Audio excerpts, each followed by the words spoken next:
ចាសួស្តីអញ្ចឹងនៅក្នុងវីដេអូនេះខ្ញុំចង់មកបង្ហាញនិងចែករំលែកពីរបៀបកំណត់ margin ទៅលើស្រកិច្ចការចាអញ្ចឹង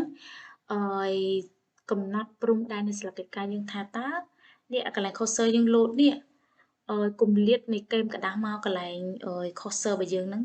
តើយើងចង់បានប៉ុន្មានចាអញ្ចឹងយើងចូលមក tab layout មកហើយយើងយក margin មកហើយយើងយក custom margin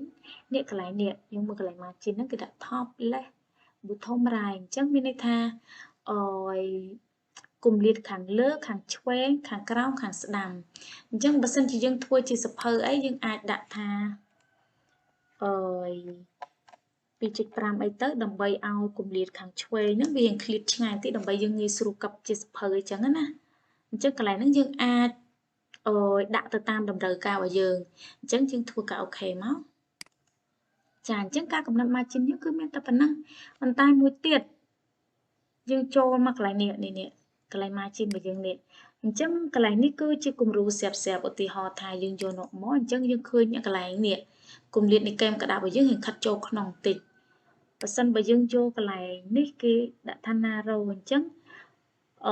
គែមកណ្ដាប់របស់យើងខិតគៀកអញ្ចឹងកន្លែងហ្នឹងបើសិនជាយើងចង់បានតម្រូវការដែលយើងចង់បានគឺយើងត្រូវចូលទៅកំណត់ទៅតែបើសិនជាយើងចង់បានទម្រង់ស្រាប់យើងអាចចូលមកប្រើក្នុងហ្នឹងក៏បានដែរចាអរគុណ